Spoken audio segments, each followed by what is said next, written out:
నమస్కారం. ఈటీవీ2 తీర్థయాత్ర కార్యక్రమానికి స్వాగతం. మన రాష్ట్రంలో ఉన్న నరసింహస్వామి వారి క్షేత్రాలలో విశిష్టమైనదిగా, దేశంలో ఉన్న నరసింహస్వామి వారి క్షేత్రాలలో పురాతనమైనదిగా విరాజిల్లుతున్న దివ్యక్షేత్రం పెన్నా అహోబిలం. అనంతపురం జిల్లాలో ఉరవకొండ మండలంలో ఉన్న ఈ దివ్యక్షేత్రంలో సాక్షాత్తు శ్రీ లక్ష్మీ నరసింహస్వామి వారు కొలువై భక్తుల చేత నిత్య నీరాజనాలు అందుకుంటున్నారు. ప్రశాంతమైన వాతావరణంలో ప్రకృతి అందాల నడుమ అలరారుతున్న పెన్నా అహోబిలం శ్రీ లక్ష్మీ నరసింహస్వామి వారి ఆలయ వైశిష్ట్యం ఏమిటో మనం ఇప్పుడు చూద్దాం.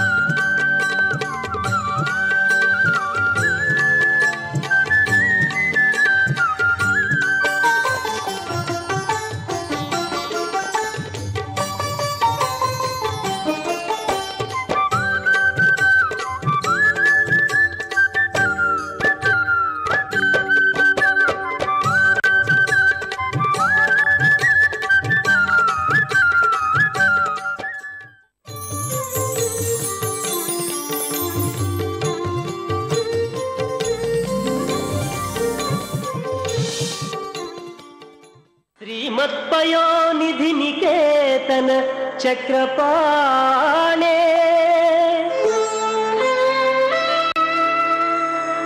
भोगीन्द्र भोग मणिराजित पुण्यमूर्ते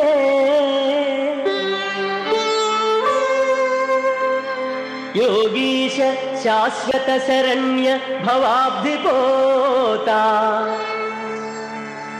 लक्ष्मी नृसिंह मम देहि करावलंबम అంటూ శ్రీ లక్ష్మీ నరసింహస్వామి వారి నామస్మరణతో పునీతమవుతున్న పుణ్యధామం పెన్నా అహోబిలం.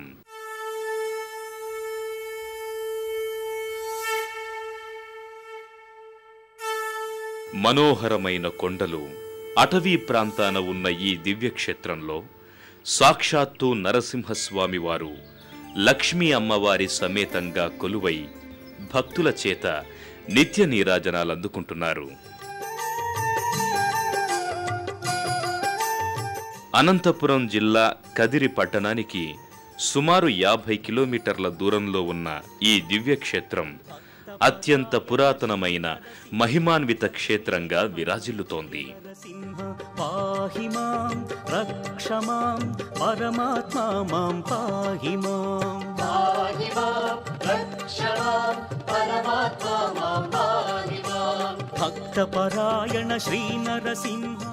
ఈ దివ్యక్షేత్రానికి చేరుకున్న భక్తులకు మార్గమధ్యంలో ఆలయానికి కొంచెం ముందు మనోహరమైన ఉగ్ర నరసింహస్వామి వారి మూర్తి ఒకటి దర్శనమిస్తుంది.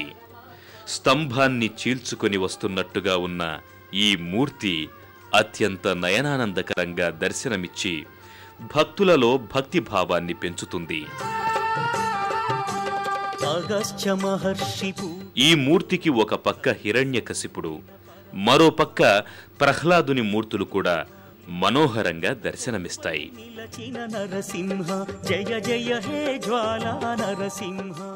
లక్ష్మీ నరసింహస్వామి వారి అతి పురాతనమైన క్షేత్రాలలో పెన్నా అహోబిలం కూడా ఒకటిగా విరాజిల్లుతోంది. ఇక్కడ ఈ క్షేత్రంలో ఉన్న శ్రీ లక్ష్మీ నరసింహస్వామి వారి ఆలయాన్ని 14వ శతాబ్దంలో సదాశివరాయలు నిర్మించినట్లు చారిత్రక ఆధారాల ద్వారా తెలుస్తోంది. ఈ క్షేత్రానికి వచ్చిన భక్తులు ముందుగా ఆలయ సమీపంలో ఉన్న కోనేటిని సందర్శించుకుంటారు.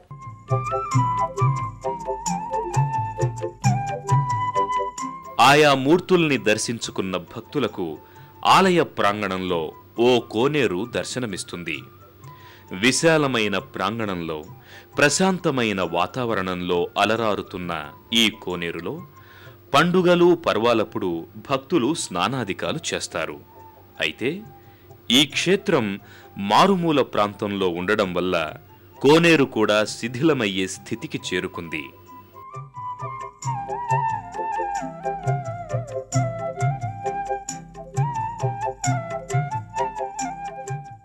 పెన్నా అహోబిలానికి వచ్చిన భక్తులు మాత్రం ముందుగా కోనేరులోని జలాన్ని తమ వంటి మీద చల్లుకొని ప్రధానాలయం వెలుపల భాగానికి చేరుకుంటారు.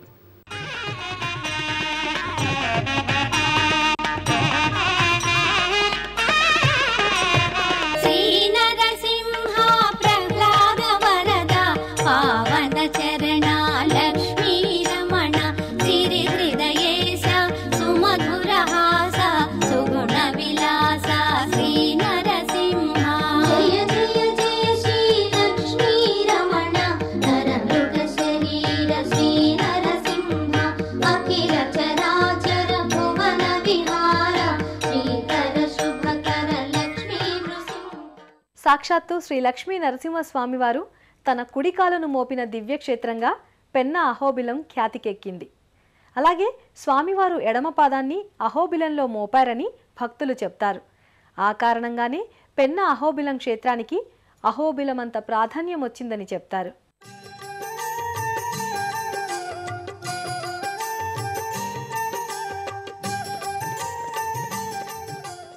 అత్యంత పురాతనమైన ఈ దివ్యాలయాన్ని 14వ శతాబ్దంలో సదాశివరాయలు కట్టించాడని చారిత్రక ఆధారాల ద్వారా తెలుస్తోంది.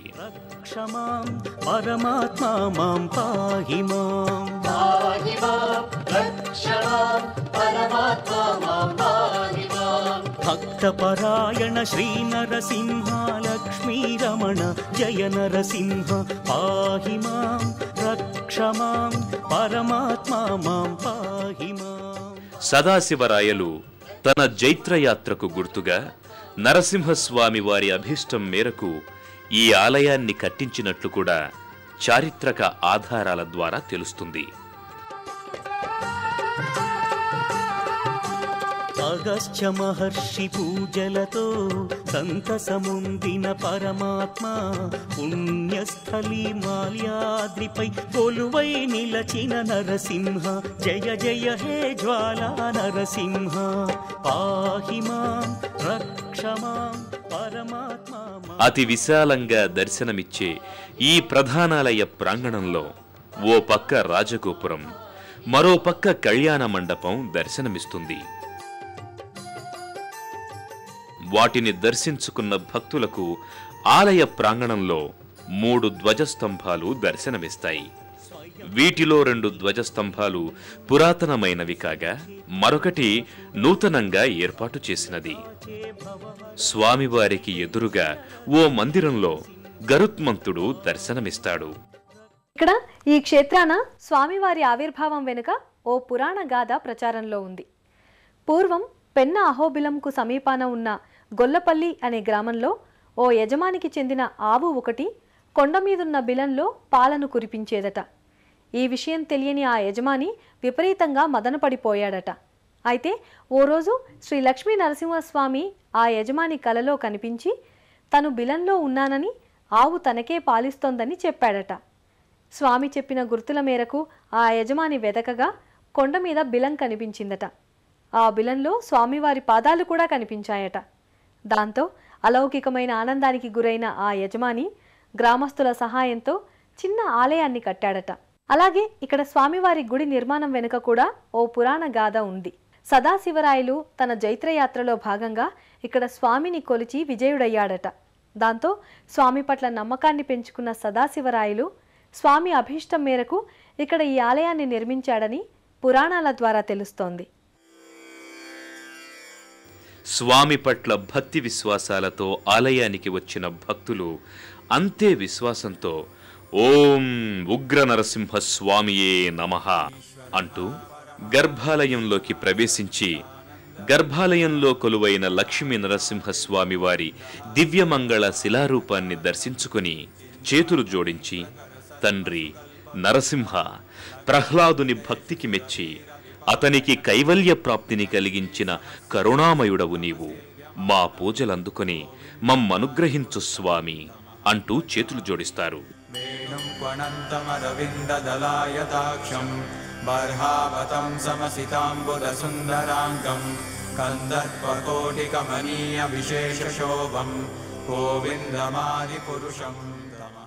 గర్భాలయంలో స్వామివారి పక్కగా లక్ష్మీ అమ్మవారు దర్శనమిస్తారు. స్వామివారి మూర్తికి కొంచెం ముందు భాగంలో ఓ బిలం దర్శనమిస్తుంది. శ్రీ లక్ష్మీ నరసింహస్వామి టెంపుల్ పెన్నోబలం. ఇక్కడ స్వామివారి ఉద్భవించిండేది. ఇక్కడ పాదం ఉద్భవించిండేది. ఇది సదాశివరాయల కాలంలో ఆలయం. ఇది ఇక్కడ కుడి పాదము, ఆర్లగడ్డ దగ్గర అబోలంలో ఎడం పాదము. ఇక్కడ మేము ఎంత కాయ కొట్టినా, ఎంత అభిషేకం చేసినా బిల్లం ఉంది సార్. బిల్లం అంటే రంధ్రం, ఆ రంధ్రం ద్వారా పెన్నా నదిలో పోతుంది. అందుకోసమే ఈ చేతానికి పెన్నోబలం అని అచ్యుతమనాదిమనంతరూపం ఆద్యం పురాణ పురుషం నవయౌవనం చ వేదేషు దుర్లభమదుర్లభమాత్మభక్తౌ గోవిందమాది పురుషం తమహం భజామి.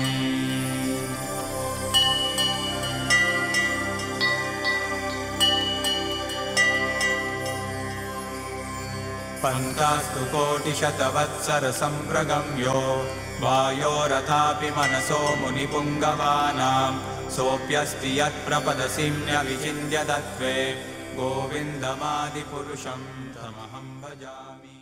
బిలంలో స్వామివారి పాదాలకు నైరుతి దిశలో శ్రీ లక్ష్మీ అమ్మవారి విగ్రహం కూడా కనిపించిందని చెప్తారు.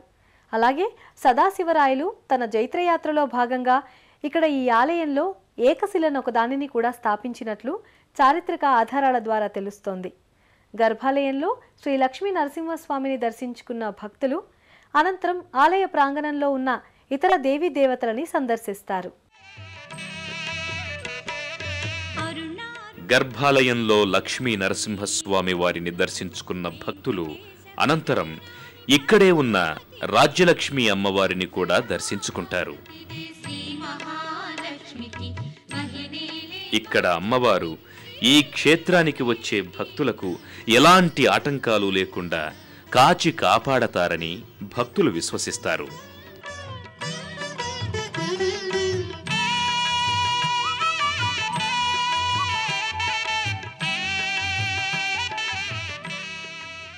భక్తులు అనంతరం ఇక్కడకు సమీపంలోని ప్రపంచ ప్రసిద్ధిగాంచిన తిమ్మమ్మ మర్రిమాను క్షేత్రానికి చేరుకుంటారు.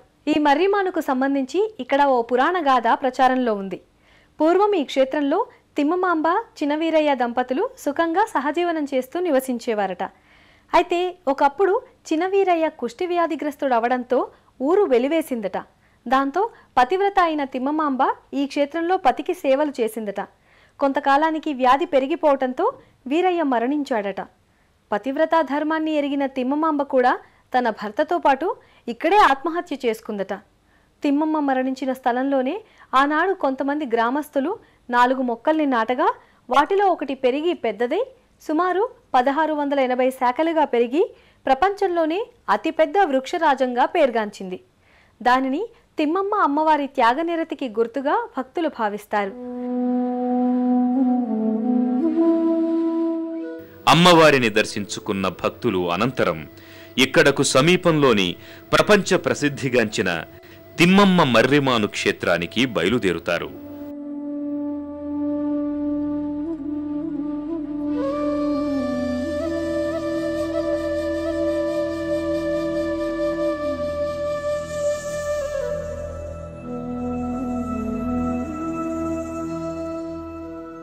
ప్రపంచంలోనే అత్యంత పెద్దదైన వృక్షం ఉన్న క్షేత్రంగా రికార్డుల్లోకి ఎక్కిన ఈ క్షేత్రానికి చేరుకున్న భక్తులు ముందుగా ఇక్కడే ఉన్న తిమ్మమ్మ అమ్మవారి ఆలయానికి చేరుకుంటారు.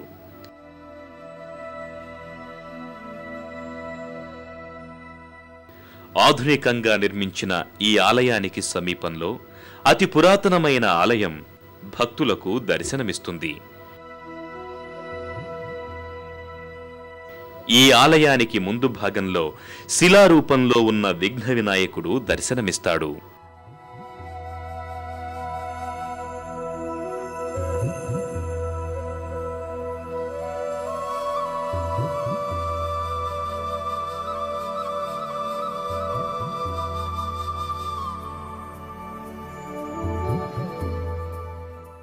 అనంతరం ఇదే ఆలయానికి పక్కన పురాతన ఆలయంలో కొలువైన తిమ్మమ్మ అమ్మవారిని ఆమె భర్తను భక్తి శ్రద్ధలతో దర్శించుకుని మర్రిమాను ఉన్న ప్రాంగణంలోకి వస్తారు. శక్తి అవతారంగా పేర్గాంచిన ఈ అమ్మవారి ఆశీస్సుల మేరకే ఇక్కడ మర్రి వృక్షం శాఖోపశాఖలుగా వృద్ధి చెందిందని చెబుతారు. ప్రపంచంలోనే అతి పెద్దదైన వృక్షరాజంగా విరాజిల్లుతోన్న ఈ తిమ్మమ్మ మర్రి వృక్షం శాఖలు నయనానందకరంగా దర్శనమిచ్చి భక్తులను మైమరపిస్తాయి.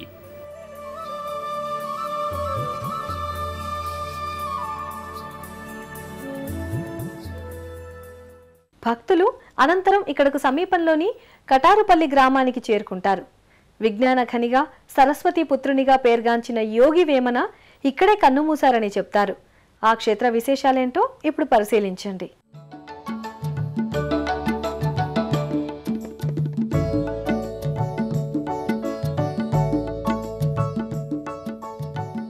భక్తులు అనంతరం ఇక్కడకు సమీపంలోని కటారుపల్లి క్షేత్రానికి చేరుకుంటారు. అతి మారుమూల పల్లె అయిన ఈ గ్రామంలోనే జగత్ఖ్యాతిగాంచిన యోగి వేమన వారి సమాధి దర్శనమిస్తుంది.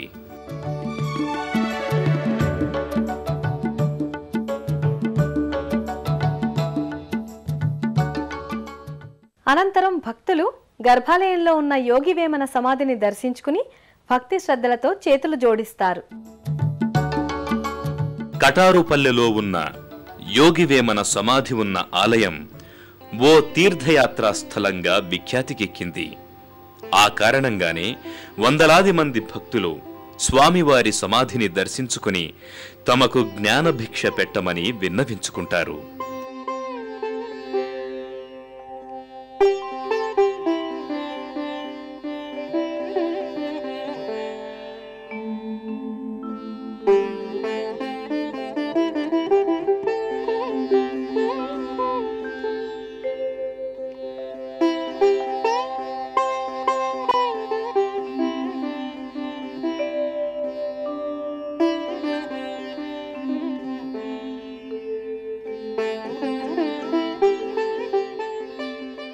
పెన్న అహోబిలం దివ్యక్షేత్రం చేరుకోవడానికి అనంతపురం లేదా కదిరి పట్టణాలకు చేరుకొని అక్కడ నుంచి నేరుగా బస్సు మీద ఈ దివ్యక్షేత్రానికి చేరుకోవచ్చు. అలాగే అనంతపురం వరకు రైల్లో ప్రయాణించి అక్కడి నుంచి కూడా బస్సులో ఈ దివ్యక్షేత్రానికి చేరుకోవచ్చు.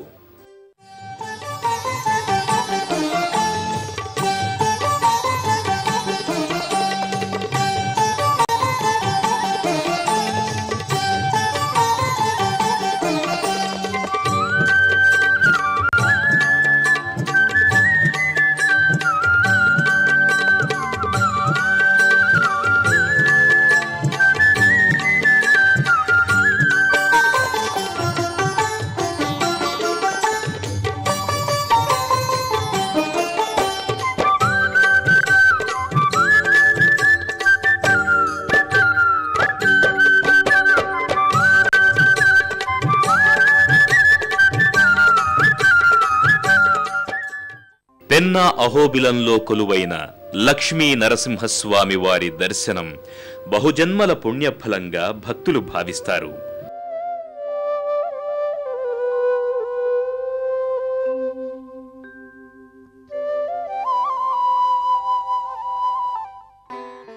తండ్రి లక్ష్మీ నరసింహ రక్షించు తండ్రి అనగానే వచ్చి భక్తులను ఆదుకునే దేవుడు నరసింహుడు.